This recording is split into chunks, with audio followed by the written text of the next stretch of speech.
For a long time, if you went to the library in Wilmington, North Carolina, there was one thing you weren't allowed to research. We were refused. We were rejected by the librarian. When I asked about or inquired about 1898, they wanted to know why. I was told that, yes, they had something, but they kept it under lock and key. The story of Wilmington in 1898 still isn't widely known. What happened here on what's now just this empty patch of grass would radically change racial politics in North Carolina. This is the story of an American election, but also of something we don't usually find in American history: the violent overthrow of a democratically elected government.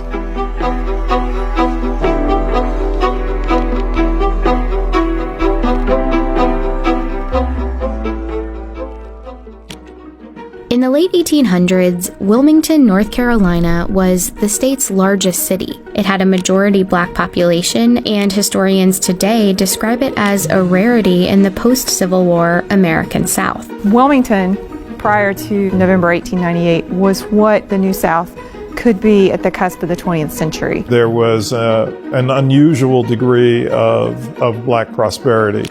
In Wilmington, there were successful black entrepreneurs, doctors, teachers, but also black elected officials.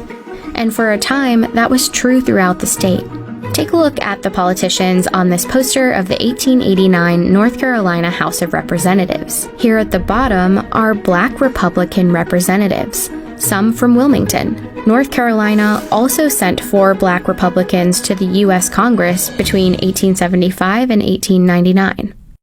The Democratic and Republican parties of 1898 in many ways occupied opposite parts of the political spectrum than they do today. Most African Americans were voting for the Republican Party, and the Democratic Party was white voters almost exclusively. White supremacy was the central focus of the platform for the Democratic Party. Republicans in North Carolina were successful in part because of a third party called the Populist Party, made up of mostly white farmers fed up with the tough economic times. North Carolina populists joined up with Republicans to form what they called the Fusion Party. And in the elections of 1894 and 1896, the Fusion Party defeated the Democrats in sweeping victories statewide. That meant North Carolina now had a government that shared power between black and white politicians, including a newly elected Republican governor. Together, they moved towards reforms that would favor black Americans and working-class whites. This was something that the Democratic Party folks were simply not going to accept. A multiracial government wasn't just a disappointment for Democrats. It was more like a humiliation. They needed a plan to take back control of the state in the next election. So party leaders like Furnifold Simmons, future U.S. Senator, Charles Aycock, future North Carolina governor, and this man, Alfred Moore Waddell, came up with one: to beat the Fusion Party by luring white populist voters away from their alliance with black voters. Wilmington, with a large black population and a local fusion government in power, would be a focus of their campaign. The state Democratic Party handbook for 1898 laid out their goal: consolidate the white vote by stoking white anger and resentment. It said, "This is a white man's country, and white men must control and govern it." Their most effective tool was the media. One of North Carolina's biggest newspapers was a Democratic Party mouthpiece. It ran racist political cartoons throughout 1898.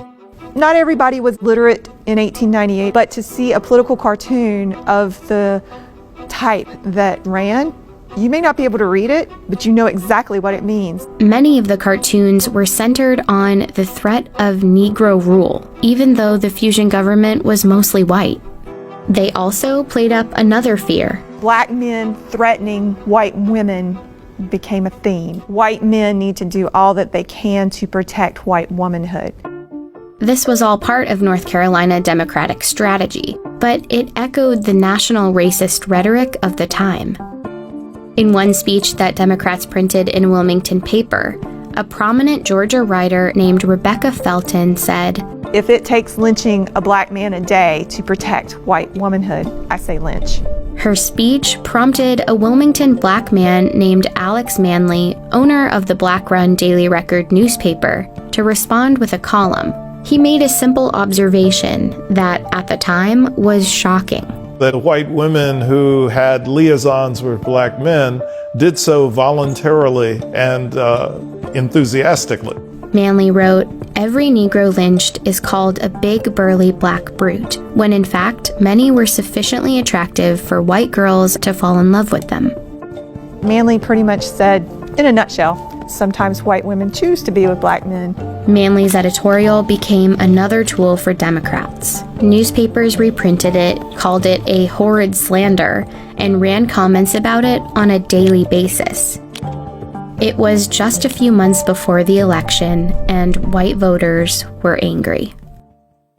By the time the election rolls around on November 8th, black voters, Republican voters, had been thoroughly intimidated here. By all accounts, the elections of 1898 were a sham.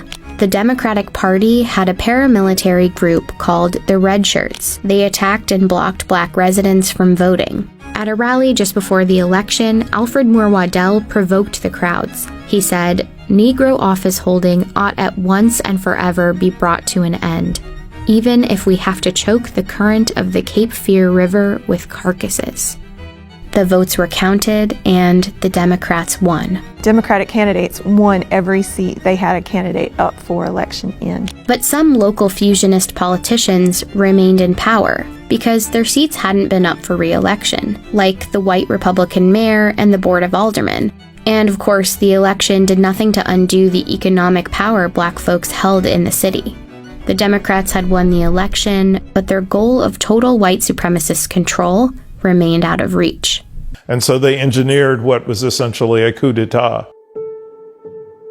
The day after the election, at a gathering for white men in Wilmington, the Democrats unveiled a document called the White Declaration of Independence.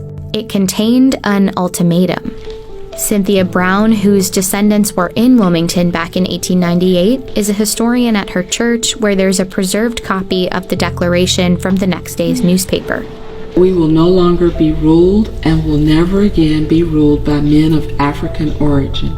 They would strip black men of voting rights. They would give white men a large part of the employment heretofore given to black men. And as for Alex Manley, "We demand that he leave this city forever within 24 hours. The next morning, hundreds of white men marched to the offices of the Daily Record. Manley was gone. He had fled to save his own life. They set the Daily Record building on fire. This is where it once stood. Once the white leadership destroyed Alex Manley's printing press, they destroyed one way in which the African American community in Wilmington could organize itself and keep itself informed. At City Hall, the mayor and Board of Aldermen were forced out. There's 200 armed men in City Hall at the time.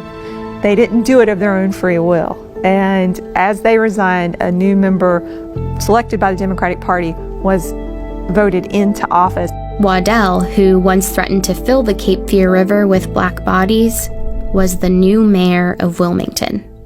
Meanwhile, the mob had grown to about 2,000 men, and the violence spilled into the streets. In these photos, X's mark where the first black residents were killed.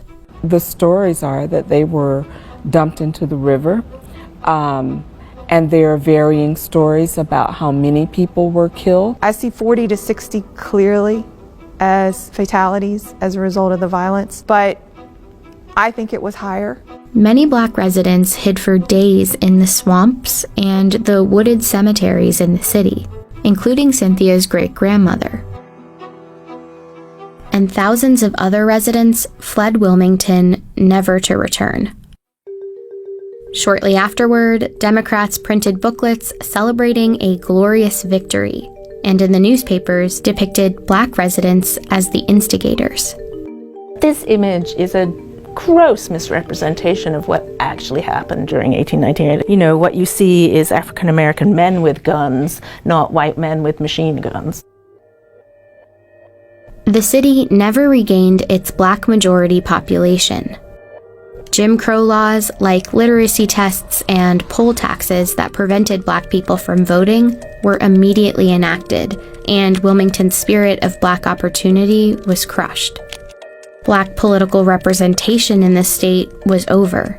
It would be 90 years until North Carolina elected its next black Congress member.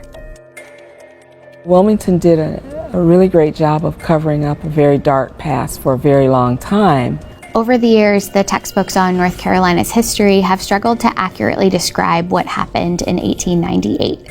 This one from 1933 says the situation was unfortunate for both races. And this one from 1978 doesn't have that much more detail.